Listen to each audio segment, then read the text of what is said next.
Mon podcast IMO.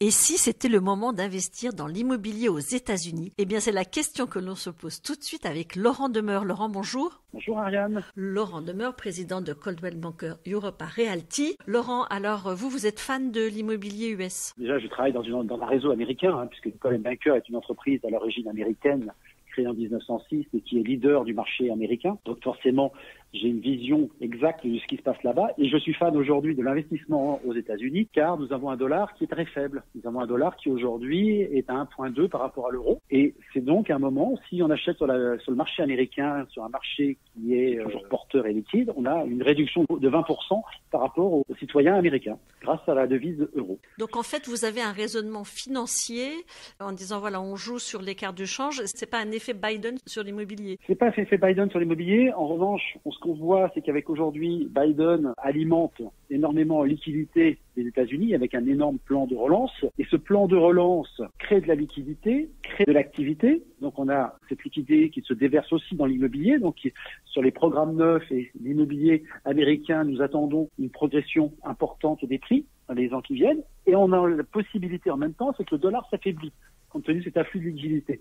Ce qui fait pour nous, Européens, nous qui avons notre patrimoine et notre argent en euros, nous avons une opportunité justement d'utiliser le taux de change, et aussi nous avons des taux d'intérêt en Europe très inférieurs aux taux d'intérêt américains. Et donc l'utilisation à la fois de l'effet euro-dollar plus des taux d'intérêt très favorables si on emprunte en zone euro donne de véritables opportunités, et nous orientons actuellement beaucoup de nos investisseurs sur des investissements aux États-Unis. Bon, alors là, effectivement, il y a un cadre financier qui est hyper attractif, mais comment on fait pour y aller aux États-Unis et voir ce qu'on achète? Comment on fait pour y aller aux États-Unis? On peut toujours se déplacer pour des raisons professionnelles. D'accord? Donc moi, je peux me déplacer pour des raisons professionnelles aux États-Unis, puisque les déplacements professionnels sont toujours ouverts.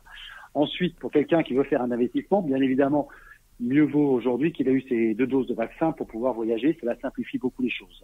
Après, on a les moyens habituels que l'on a tous développés pendant la période sanitaire, qui sont les visites virtuelles, les vidéos, et on a nos bureaux locaux Coldwell Banker sur place aux États-Unis qui peuvent nous fournir toute l'information, et nous sommes capables d'organiser des conférences à distance en montrant les propriétés en vidéo, en visite virtuelle, pour déjà se donner une première approche.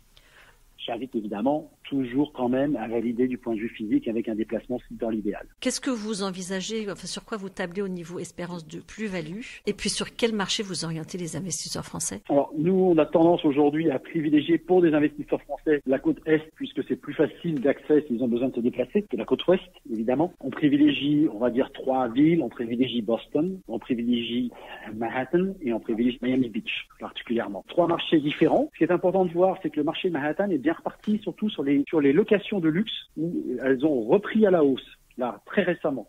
Donc, si on acquiert l'appartement, on sait qu'on a un marché locatif, puisque l'économie américaine repart, et repart très rapidement grâce au plan de relance de Joe Biden. Boston est une ville universitaire, avec beaucoup d'universités, pas qu'universitaires, mais une vraie ville, avec des universités comme Harvard et autres, MIT, tout ce pôle universitaire qui est autour.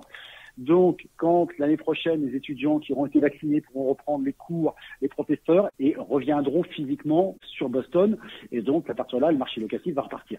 Et bien évidemment, Miami Beach, qui est aujourd'hui un véritable pôle international, est une ville que les Américains appellent Global Gateway, qui permet à tout le monde arrive par Miami et achète à la fois en tant que zone de travail, puisque c'est plus uniquement une destination loisir, c'est aussi une destination avec un centre financier très important, et à la fois c'est la destination dont tout le monde rêve pour passer ses vacances. Bref, voilà les 3 cibles sur lesquelles nous orientons actuellement nos clients. Et pour ceux qui me poseraient la question, on ne peut pas prendre un prêt, un mortgage aux US si on n'est pas résident, si on n'a pas la carte verte. Donc en fait, il faut pouvoir être en capacité d'emprunter de l'argent ou avoir les paiements cash en zone euro. Et c'est quoi le ticket d'entrée? Il faut toujours trouver un ticket d'entrée inférieur, mais je pense que le bon pivot, c'est à peu près $1 million.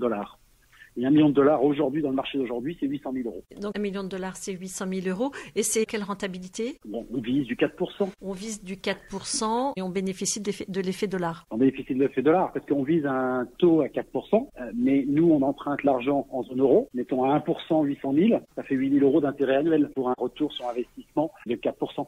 de 40 000. Donc, on fonce aux États-Unis. On fonce aux États-Unis, mais avec Coldwell Banker. On va voir des agents Coldwell Banker là-bas. On commence par le siège en France pour pouvoir vous orienter vers le bon bureau avec les bons consultants sur place qui sauront vous renseigner. Merci en tout cas d'avoir été avec nous. On vous retrouve très vite pour un prochain podcast IMO.